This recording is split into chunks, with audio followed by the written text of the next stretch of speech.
Yet again, another beautiful opportunity to remind you that overtaking is allowed. Life is not a race of patience, but persistence and strategy.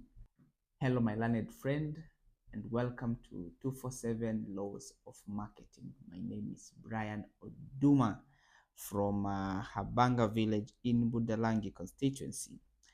Welcome to the bar, and today we want we want to interpret law number three. Law number three that talks about intellectual property. Secure your intellectual property. What do we mean by securing intellectual property? So this is what it is. Many people, it's like they disguise the humble beginnings. Yes, many of us, we disguise humble beginnings whereby you come up with something, but since you don't really know if this thing will work out or not, you're not even serious about it, you don't take small things seriously, so you don't really mind or take care of securing your property, because you feel these are small things, nobody can steal them.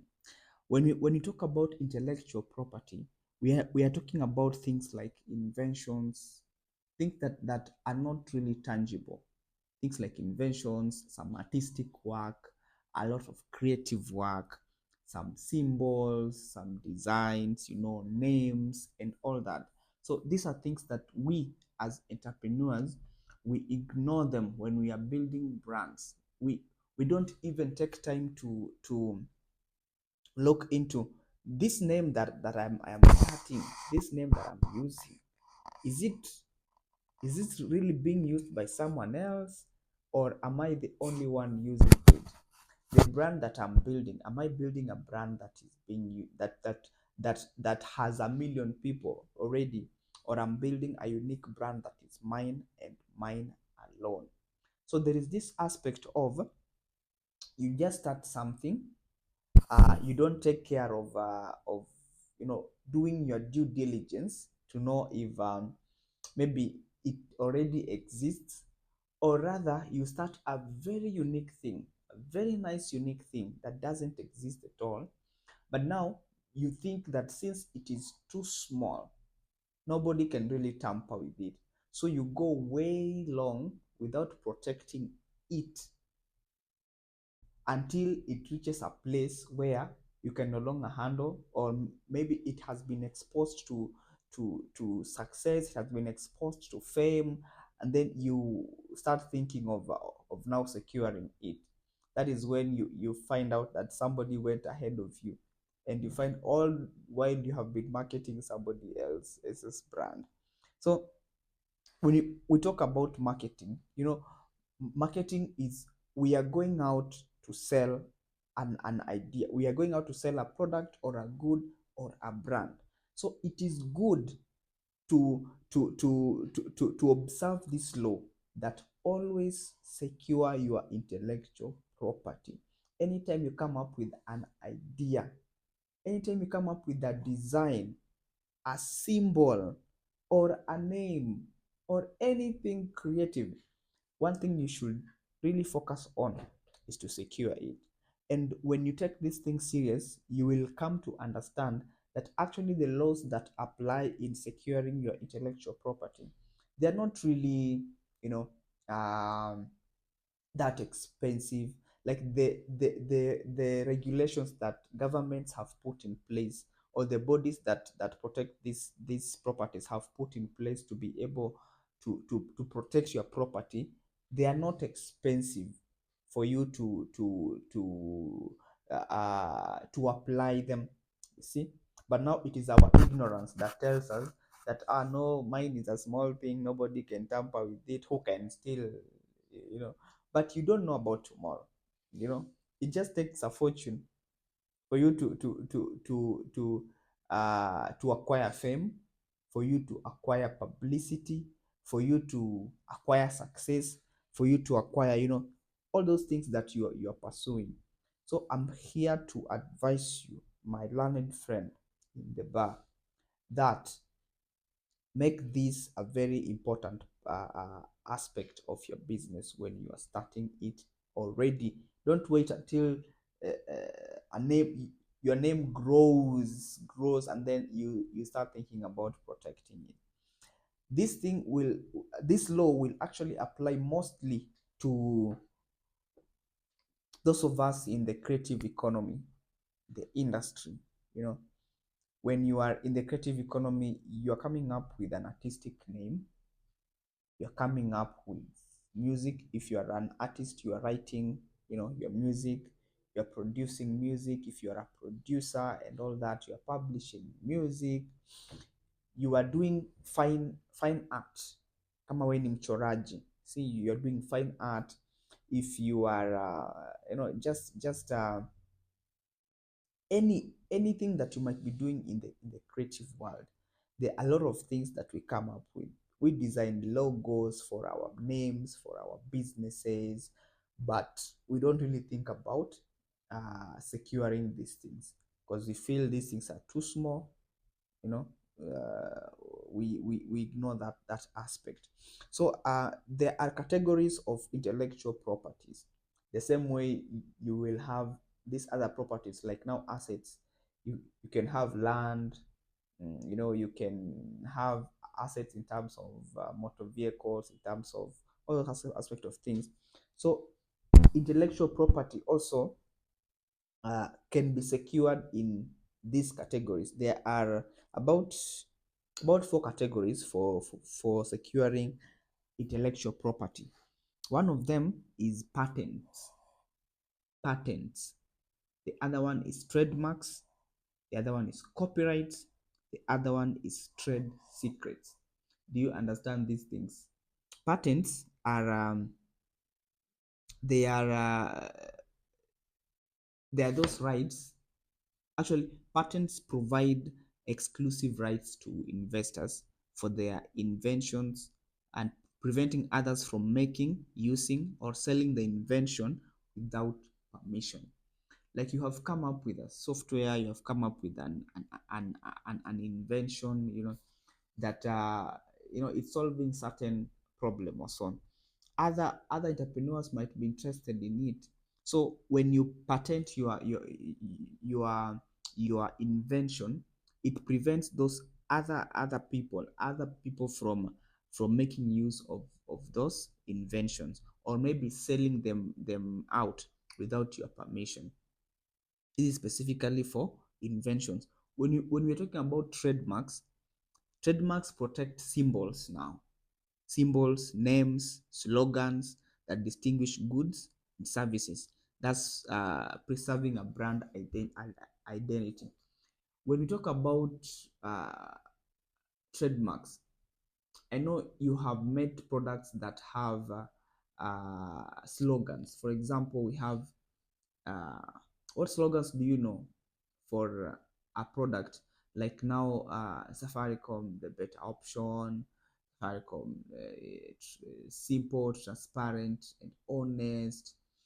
We have slogans like what you can name them in the comment section. Most products usually come with their slogans that the inventors use them to propel or to promote that brand into the market. So when you trademark, it means you are taking exclusive rights for your symbols. Symbols can be images like now your logo. You are an artist, you have come up with a logo or so. Trademarks can help you to secure that logo so that nobody else will use it. Don't create a logo that you will promote it for five years, and then at the end of it somebody comes and tells you, no, you cannot use this. Yet you have used that logo to build a brand identity for that long time, then somebody prevents you from using it. It will be very, very, very much unfortunate. There are things like now names. Your name, don't just wake up and start a brand and call yourself a name from nowhere. Go do due diligence. go to Google, go to eCitizen for those who are in Kenya, go to anywhere, ask, go to sites that register domain names and all that. Search if that name is available before you possess it and use it for your business. Because imagine you have built a brand for some time, then somebody, when it reaches a time that now you want to register legally, now you want to do things legally, you cannot do them.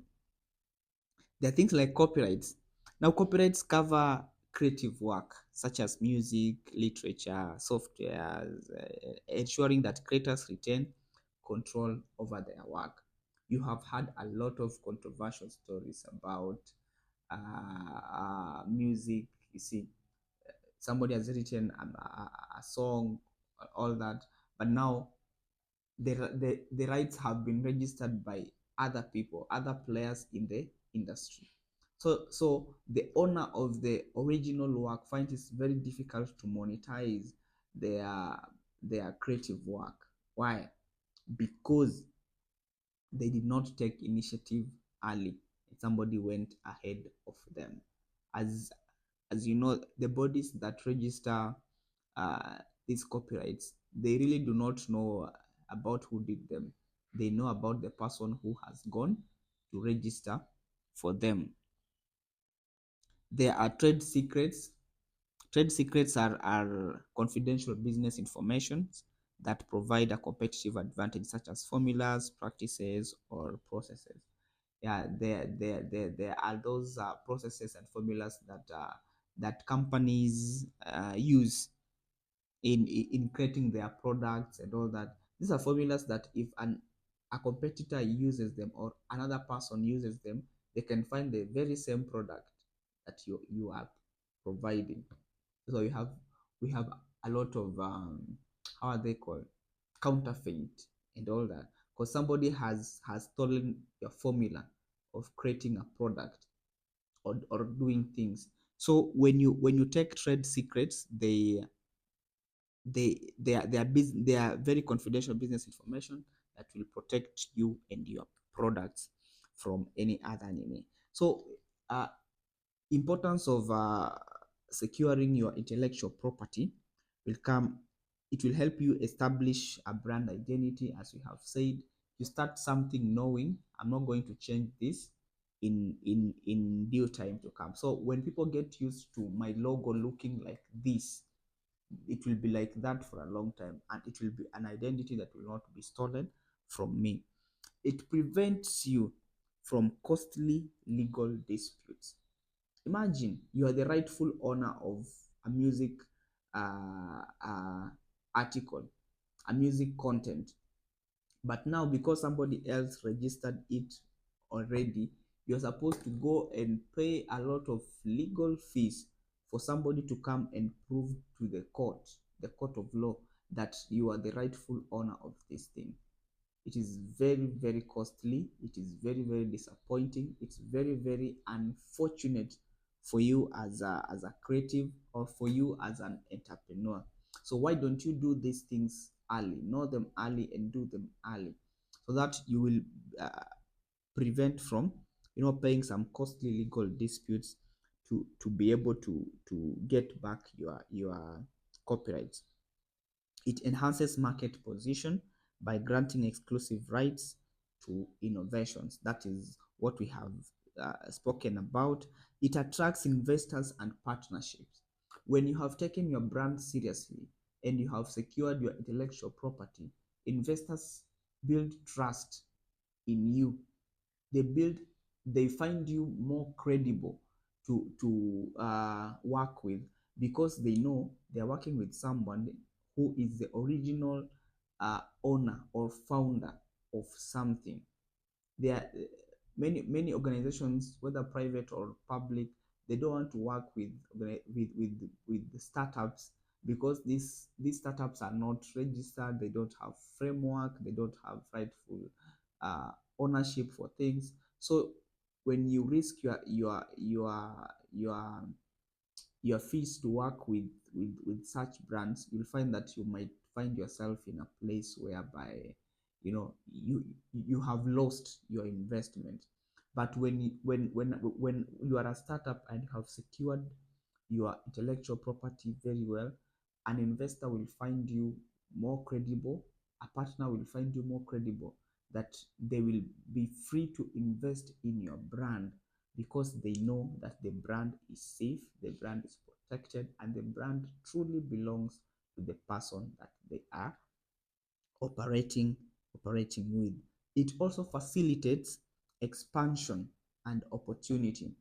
Yes, as I've said, you might have started something, just as a small thing. You don't really have a big dream about it, but something happens on the way, and this thing finds its route to the market. So when you have secured your intellectual property, you are in a position to expand. You're in a position to scale. You can bring in other products. You can include other things because this brand really belongs to you.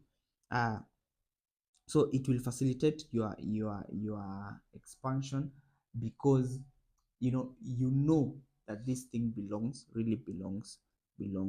to you. We are talking about securing intellectual property. We are saying that you really do not have to disregard what you are doing. Don't Whether it's a drawing, it's a logo you have made, it is a name, whatever thing it is, don't disregard it. Take it serious, register it.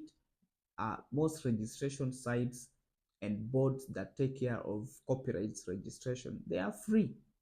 Just do your due diligence. If you're an artist, do your due diligence and know that these things are available. They are free.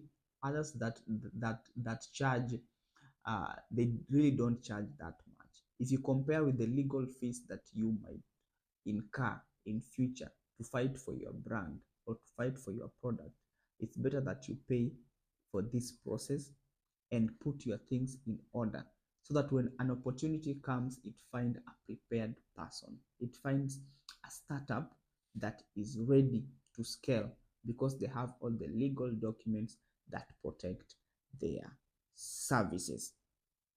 That is law number 3 of 247 laws of marketing. Secure your intellectual property. Thank you for following this episode.